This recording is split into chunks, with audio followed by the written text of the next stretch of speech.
I need more help in the solving of this crime. The answers to who is responsible is within the community. Childhood is meant to be a time of joy and discovery, but for some, their stories were tragically rewritten far too soon. This was the case that just has followed me from that night. It's still hard to believe two people did all those horrible things to him. In the second part of our series, we delve deeper into the heart-wrenching tales of young lives stolen under unimaginable circumstances. A strange feeling about him when I first met him. He took her to the dressing room twice. It's not fun.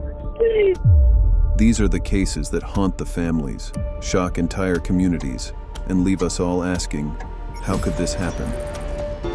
Today, we bring you more of the heartbreaking stories of children whose lives ended far too soon, but whose memories deserve to live on.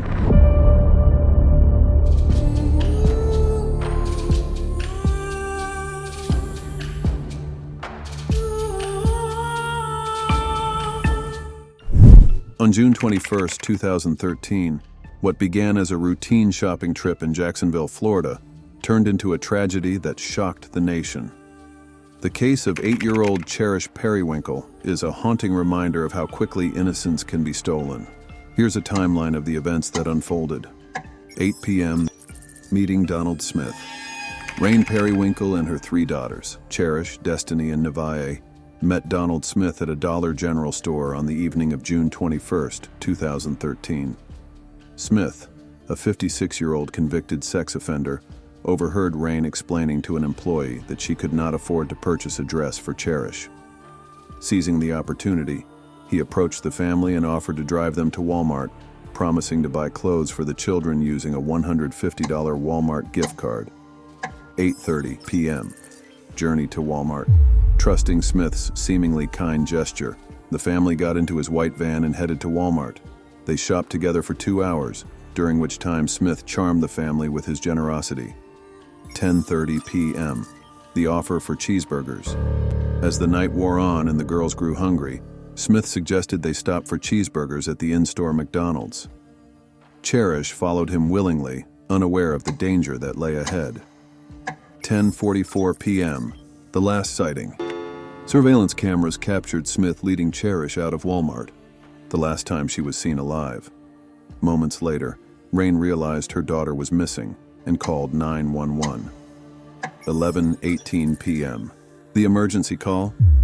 Jacksonville 911, Robinson. Hi, I'm at Walmart. I'm in turn, I think, been taken. What do you mean? Taken by a stranger. I had a strange feeling about him when I first met him. He took her to the dressing room twice. I don't remember anything because I'm panicking right now. It's not fun. Frantic and desperate, Rain reported Cherish's abduction to the police. However, crucial time was lost as an Amber Alert wasn't issued until 5 hours later. June 22, 2013, 9:05 a.m. Donald Smith was taken into custody. Police quickly identified Smith as the abductor after locating his van. Step out of the vehicle. Face away from us. Keep your hands in the air. He was arrested shortly after dawn on June 22nd while driving along the interstate. His van contained items from Dollar General and evidence linking him to Cherish's murder. When asked during the interrogation why he was all wet, he said that he sweats profusely while doing narcotics. June 22, 2013, discovery of Cherish's body. Later that day came the devastating news. The K-9 team discovered Cherish's body. She was found in a creek behind Highlands Baptist Church. She had been raped, sodomized, and strangled to death. The trial and aftermath. Don't keep him alive, so he can keep getting out. It ends now. Thank you, everyone, for your support. The evidence was overwhelming. Surveillance footage, DNA matching odds of 1 in 35 quintillion, and Smith's soaking wet appearance upon arrest. The trial in 2018 was emotionally charged. The medical examiner, Dr. Valerie Rao, broke down while describing Cherish's injuries. And it's very, very, very rare that that happens, and I think I'm so tough. But I have an 8-year-old granddaughter, and so the child was almost as old as my granddaughter, so those memories don't fade. Jurors were visibly shaken by autopsy photos. After just 19 minutes of deliberation, the jury found Smith guilty of first-degree murder and sexual battery. In May 2019, he was sentenced to death. There was also significant public outrage directed at Rhys Perrywinkle. Critics questioned her judgment in trusting a stranger so readily and allowing her daughters to accompany him without hesitation. Cherish's tragic story serves as a haunting reminder of the vulnerabilities of children and the monsters who prey upon them. How could a simple trip to the store end in such unimaginable horror? Sweet little girl, words can never capture the sorrow of what you endured. Rest in eternal peace.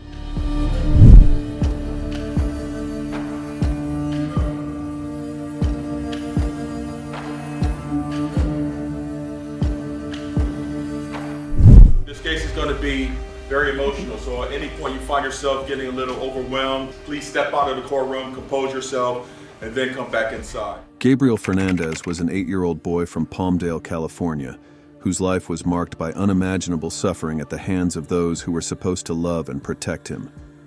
Here's a timeline of what happened. Early 2013, signs of abuse. In the months before Gabriel's death, teachers noticed bruises and signs of abuse, and Gabriel revealed he was being beaten and tied up. Despite these warnings, no action was taken, leaving him in the care of his mother, Pearl Fernandez, and her boyfriend, Isauro Aguirre, where the abuse tragically persisted. May 22, 2013. The emergency call. On the evening of May 22nd, Pearl Fernandez called 911, claiming Gabriel wasn't breathing after an accident. He's unconscious. So I took him to the shower to cold water, and right now I took him out, and he didn't Paramedics arrived to find Gabriel naked and unresponsive on the bedroom floor, his body covered in devastating injuries. His skull was fractured, 3 ribs were broken, severe burns covered his skin, and BB pellets were lodged in his lungs and groin. Pearl and Isauro Aguirre claimed he had fallen and hit his head, but the extent of Gabriel's injuries told a far darker story. May 23rd to 24th, 2013, Gabriel's death. Gabriel was rushed to the hospital but never regained consciousness. Doctors uncovered horrific evidence of prolonged abuse, malnutrition, missing teeth from being beaten with a bat, and ligature marks on his wrists from being tied up. On May 24th, 2 days after his arrival, Gabriel succumbed to his injuries. The coroner ruled his death a homicide caused by blunt force trauma, neglect, and severe abuse. May 23rd to 24th, 2013, arrests of Pearl Fernandez and Isauro Aguirre. Following Gabriel's death, Pearl Fernandez and Isauro Aguirre were arrested. Initially charged with felony child endangerment and attempted murder, their charges were upgraded to first-degree murder with special circumstances of torture after investigators uncovered the extent of their cruelty. November 2017, trial of Isauro Aguirre. Isauro Aguirre's trial began in November 2017, with prosecutors portraying him as sadistic and pure evil. They outlined months of relentless abuse inflicted on Gabriel. Witnesses testified that Aguirre humiliated Gabriel by forcing him to wear girls' clothing as a form of punishment for being perceived as gay. The cruelty Gabriel endured was unimaginable, with details too horrific to fully describe. December 13, 2017, guilty verdict for Aguirre. After deliberating for less than 8 hours, the jury found Isauro Aguirre guilty of first-degree murder with special circumstances of torture. On December 13th, he was sentenced to death for his role in Gabriel's murder. February 15, 2018, Pearl Fernandez pleads guilty. I want to say I'm sorry to my family for what I did. I want to say I'm sorry for this what happened. I wish Gabriel was alive. Every day I wish that I made better choices. To avoid a trial and the possibility of a death sentence like her boyfriend, Pearl Fernandez pled guilty to first-degree murder in a plea deal. She admitted to her role in Gabriel's abuse and murder, but claimed Isauro Aguirre manipulated her. On February 15th, She was sentenced to life in prison without the possibility of parole. This little boy only wanted to be loved. The most heartbreaking part? Gabriel wrote a note saying, "I love you, Mom, and Gabriel is a good boy." This note was found by his teacher, Jennifer Garcia, hidden in his desk days after his tragic death. He deserved so much better. What he endured was beyond horrific. Rest easy, sweet angel.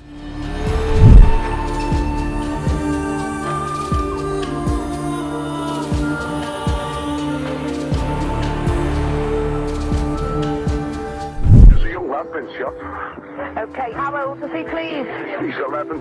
He's on my football team. Oh my God, blood everywhere. Is he leaving? No, he's not. Someone just said they think he's dead.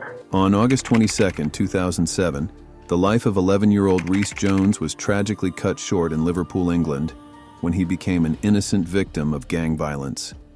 Here's a timeline of the events surrounding his murder. August 22, 2007, the shooting. 7:28 p.m. Sean Mercer, a 16-year-old gang member from the Croxteth crew, arrived at the Fir Tree Pub car park on a silver mountain bike. Armed with a Smith & Wesson revolver loaded with incorrect ammunition, Mercer fired 3 shots aimed at rival gang members from the Strand gang. One of the bullets struck Rhys Jones in the back above his left shoulder blade, exiting trough his neck. He collapsed in the park while Merced fled the scene.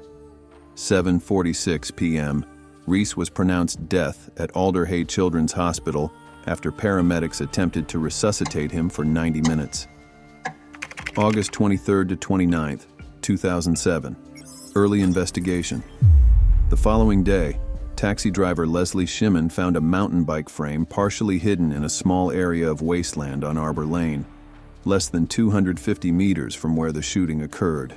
This discovery would prove pivotal, as it was later linked to Sean Mercer, the young man suspected of being the gunman. August 24th to 29th, 2007. Investigation begins.